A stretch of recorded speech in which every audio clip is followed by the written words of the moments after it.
తీసుకొచ్చి తెలంగాణ ప్రజల వాళ్ళని తీసినారు. ఒక్క రంగంలో చెప్పడానికి లేదు.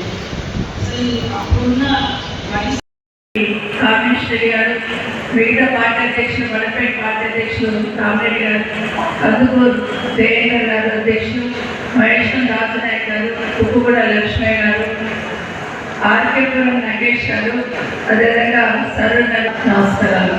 ముఖ్యంగా కాసాని జ్ఞానేశ్వర్ గారిని ఈరోజు మన అభ్యర్థిగా డిసైడ్ చేసి కేసీఆర్ గారు డిసైడ్ చేసినందుకు వారికి ప్రత్యేకంగా ధన్యవాదాలు తెలియజేస్తున్నా.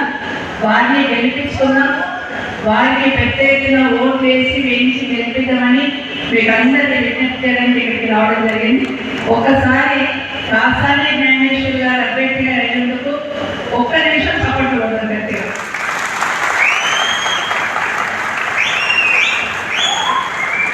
1 minute అన్నారు, 1 minute అన్నారు, 1 minute అన్నారు.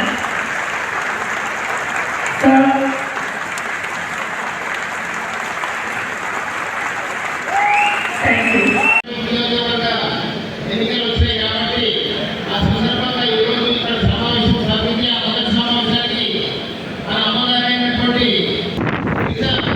నాతో పాటు చేసినటువంటి పెద్దలు అలాగే మీకు మీకందరూ నమస్కారాలు. అయితే అది గతంలో ప్రభుత్వం ప్రజలు కాంగ్రెస్ మోసపూరితమైన వాగ్దానాలను ప్రజలు మోసపోయి చేయాలా అందరూ ఖచ్చితంగా మనం సరైన సందర్భంలో మనందరం కూడా మరొకసారి మన శక్తి సంబంధాన్ని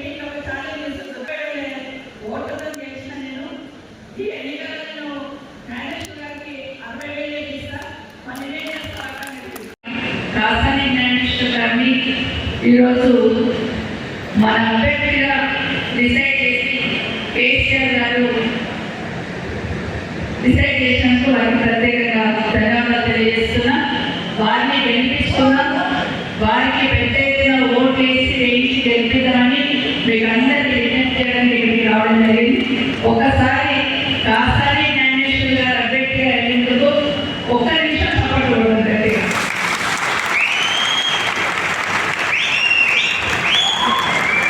1 minute అన్నారు, 1 minute అన్నారు,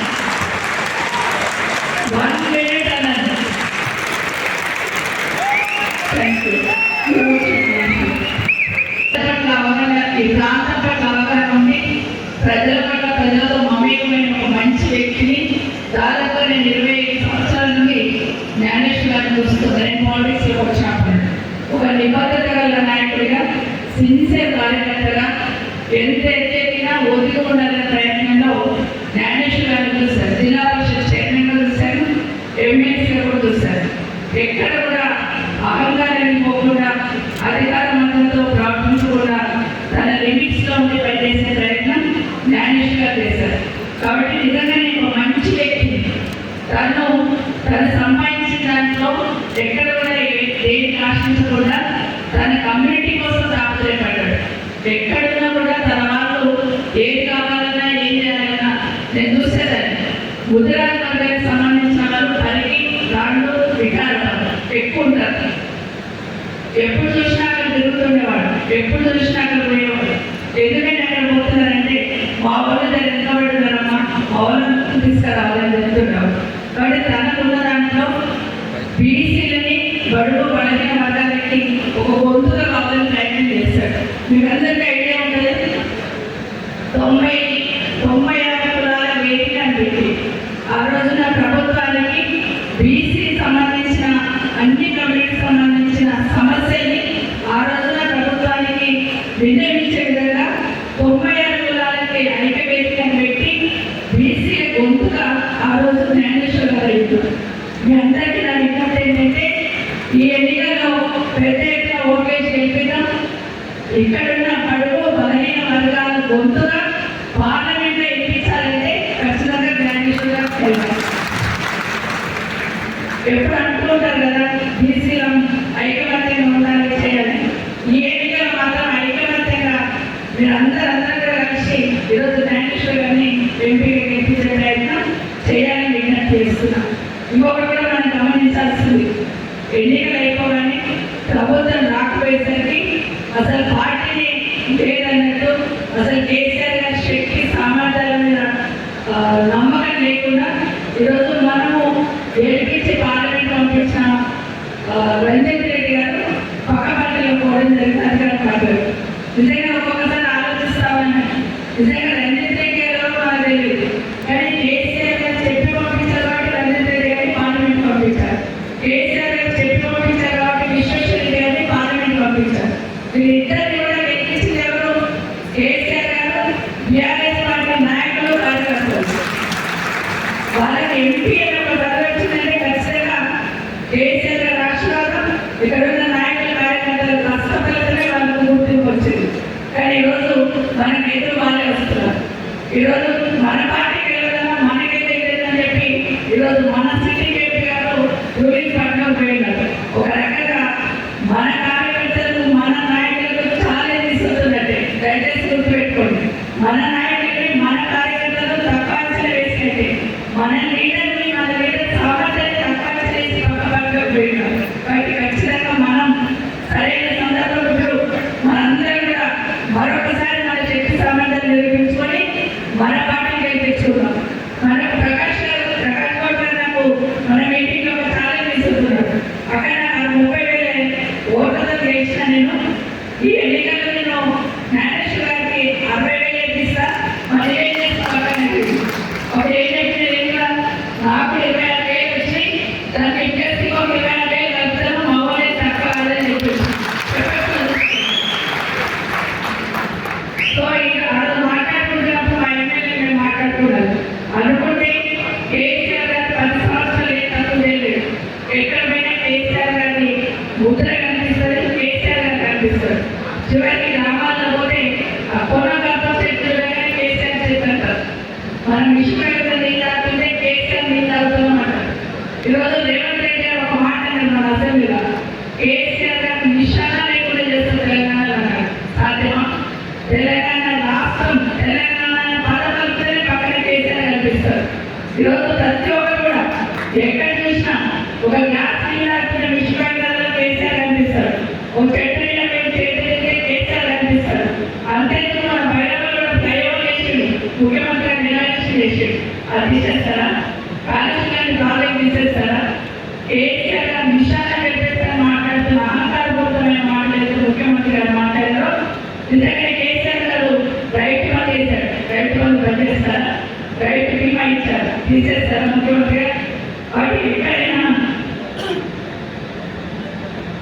మన తెలంగాణ రాష్ట్రంలో రాష్ట్రాన్ని స్థాపించడమే కాకుండా తెలంగాణ రాష్ట్రాన్ని అన్ని రంగాల్లో కూడా అభివృద్ధి చేసిన కేసీఆర్ గారికి మన పార్లమెంట్ చేవేళ్ళ పార్లమెంట్ గెలిపించి ఒక బహుమతి ఇచ్చారు కేసీఆర్ గారు. దయచేసి మీకు అందరికీ నా విజ్ఞప్తి, నా ఎన్నికల్లో ఎంత కష్టపడ్డారో నాకు తెలుసు. ఒకరొకరు రాత్రి పగలు కష్టపడ్డారు, ఒక్కొక్క ఇంటికి పోయినట్లు మీరే క్యాండిడేట్ అన్నట్టు తిరిగారు. ఈ ఎన్నికల్లో కూడా అభితమనే నిలబడ్డది మళ్ళీ అనుకొని పెద్ద మెజార్టీతో భద్రతమైన డబల్ మెజార్టీతో జ్ఞానేశ్వర్ గారిని గెలిపించుకున్నాం. తప్పకుండా మన ప్రాంతానికి కావాల్సిన అన్ని కూడా చేసుకునే ప్రయత్నం చేస్తాం. ఎక్కడ చూసినా ఈరోజు కేసీఆర్ గారు చేసిన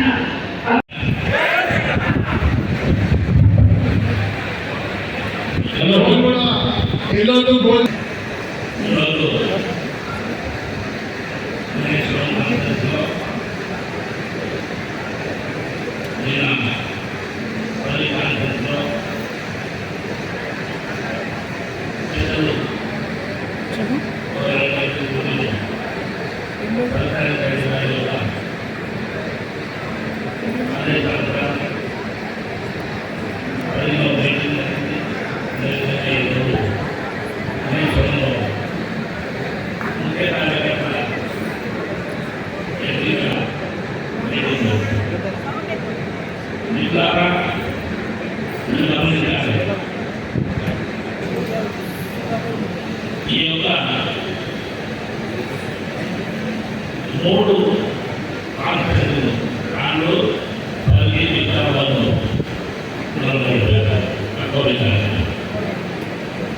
మీరు ఆలోచించాలి. గతంలో జరిగినటువంటి పనుల మీద మీరు చేసి కానీ ఇప్పుడు నిలబడేటువంటి మూర్ఖుల విశ్వేశ్వరుడు గారు కానీ చంద్రశేఖర్ గారు కానీ నేను గతంలో చేసినటువంటి పనులు నేను నిరాకరణ చేయడంలో ఉన్నప్పుడు ప్రతి ప్రాంతంలో కూడా ఉమ్మడి రంగారెడ్డిలో కూడా పెద్ద ఎత్తున ప్రతి ఆకులు వచ్చి ఆ నోటు చేసినటువంటి అభివృద్ధి కార్యక్రమం ఇంకా కూడా కళ్ళగట్టినట్టుగా ఉన్నాయి. వీటిని సేవ్ చేసుకొని మరి ఏదైతే క్యాండిడేట్లను డిక్లేర్ చేసే ముందు పెద్దలు కేసీఆర్ గారు సంతా మేడలు అదేవిధంగా వాణిదేవి గారిని ప్రకాష్ గారిని అదేవిధంగా గాంధీ గారిని ఓడిపోయిన ముగ్గురు అందరూ కలిసి సహకరించుకోవడం జరిగింది. ఆ రోజు పెద్దలు సత్యనారాయణ గారు కేసీఆర్ గారు మేడం అడిగారు, అమ్మ మనం ఎక్కడ చేద్దాం ఎవరిని క్యాండిడేట్ డిక్లేర్ చేశారు. ఆ రోజు మన పెద్దలు సత్యనారాయణ గారు ఖాతాని జ్ఞానేశ్వరానికి ఇవ్వడం మేమందరం పనిచేస్తామని ఆమె యొక్క ఆదేశానుసారం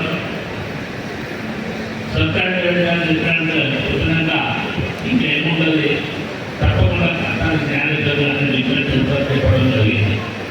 దానికి అడుగులా మనం క్యాండిడేట్ జరిగింది. మిత్రులారా మంచి చేయడానికి సపండ వర్గాలకు పనిచేయడానికి నాకు అవకాశం వచ్చింది. గతంలో కూడా ఈ జిల్లాలో ఉన్నటువంటి అనుభవంతో నాకు తోచిన విధంగా నేను పనిచేయడం జరిగింది. అదేవిధంగా ఈరోజు కూడా మీరు పెద్ద ఎత్తున చేతుల పార్లమెంట్ ఎన్నికలు గతంలో జరిగినటువంటి ఎన్నికలు లేరు, ఇప్పుడు జరిగే ఎన్నికలు లేరు. అప్పుడు టీఆర్ఎస్ ప్రభుత్వం ఉండే పెద్ద ఎత్తున మరి ఆ రోజు గెలిచినటువంటి మాట మీ అందరికీ తెలుసు.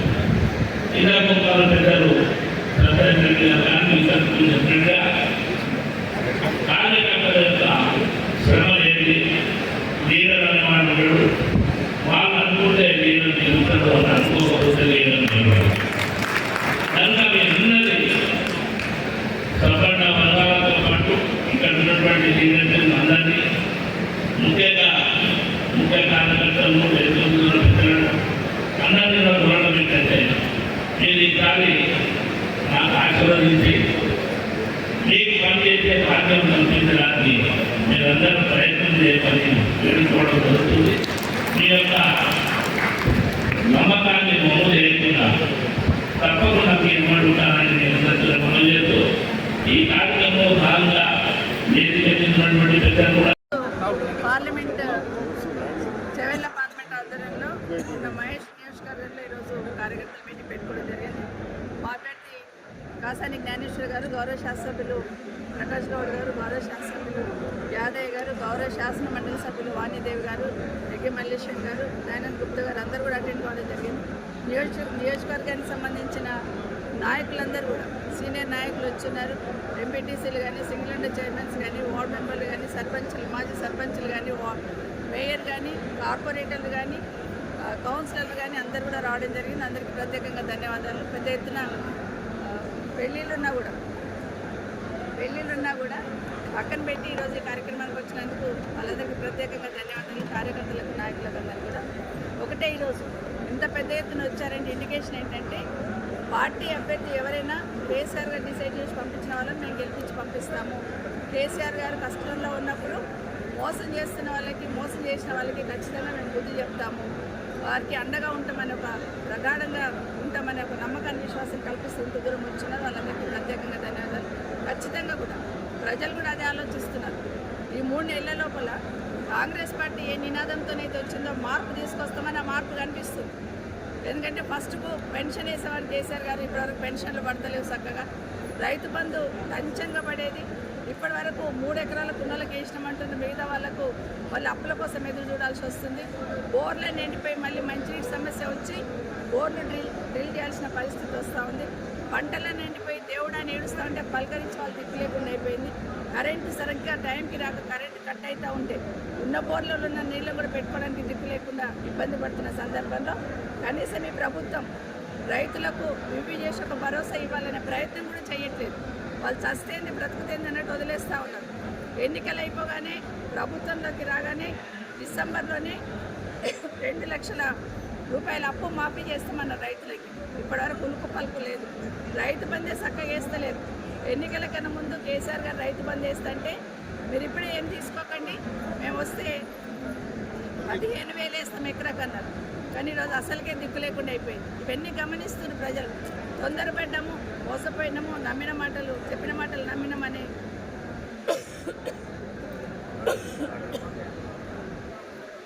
నమ్మి మోసపోయినామనే ఫీలింగ్ ప్రజలలో వచ్చింది. కాబట్టి ఎన్నికల్లో ఓటేసి కేసీఆర్ గారికి మేమున్నామని భరోసా కల్పించాలని ప్రజలు కూడా డిసైడ్. అంతేందుకు మన చుట్టుపక్కల ఉన్న అర్బన్ ఏరియాలోనే ఎక్కడ చూసినా ఫ్లైఓవర్లు, అండర్ పాస్లు, ఏ విధంగా లింక్ రోడ్లు ఏర్పాటు చేసి అభివృద్ధి జరిగిందనేది ఇక్కడ ఉన్న ప్రజలు గమనించున్నారు. ఎన్ని రకాల కంపెనీలు ఇక్కడికి వచ్చినాయి, పారిశ్రామికంగా ఏ రకంగా అభివృద్ధి చెందింది అనేది ఇక్కడ ఉన్న ప్రజలందరూ ఫీల్ అవుతూ ఉన్నారు. సో అందరూ కూడా మళ్ళీ కేసీఆర్ ఓటేసి గెలిపించి ఎంపీగా అభ్యర్థిగా కాసాని జ్ఞానేశ్వర్ గారు సుపరిచితం. ఈ జిల్లాలో అందరితో మమేకమైపోయి అందరితో పరిచయాలు ఉన్న వ్యక్తి. గతంలో జిల్లా పరిషత్ చైర్మన్గా జిల్లాలో కోనలో తిరిగారు. జిల్లాలో ఉన్న సమస్యల మీద సంపూర్ణ అవగాహన ఉంది. జిల్లాలో ఉన్న బ్యాక్వర్డ్ మీద అవగాహన ఉంది. ఎక్కడ ఎవరిని ఏ విధంగా ముందుకు తీసుకెళ్లాలన్న ఆలోచన జ్ఞానేశ్వర్ గారికి ఉంది. ఇదే కాకుండా తను జిల్లా పరిషత్ చైర్మన్గా ఉన్నప్పుడు, ఎమ్మెల్సీగా ఉన్నప్పుడు 96 కులాలకి వేదిక ఏర్పాటు చేసి 96 కులాలకు సంబంధించిన సమస్యల్ని ఆ రోజున ప్రభుత్వానికి తను గొంతుగా వినిపించారు. బట్ అందరికీ విజ్ఞప్తి, బడుగు బలహీన వర్గాలకు సంబంధించిన ఒక వ్యక్తిని గెలిపించి బడుగు బలహీన వర్గాల గొంతుగా పార్లమెంట్లో వినిపించినట్టు చేయడానికి జ్ఞానేశ్వర్ గారిని గెలిపిద్దామని అందరూ కూడా విజ్ఞప్తి చేస్తూ ఉన్నాం. అందరూ కూడా పెద్ద ఎత్తున ఓట్లేసి వేయించి గెలిపించండి. కేసీఆర్ గారికి మరొకసారి భరోసా ఇచ్చి అండగా ఉండే ప్రయత్నం చేయాలని అందరూ కూడా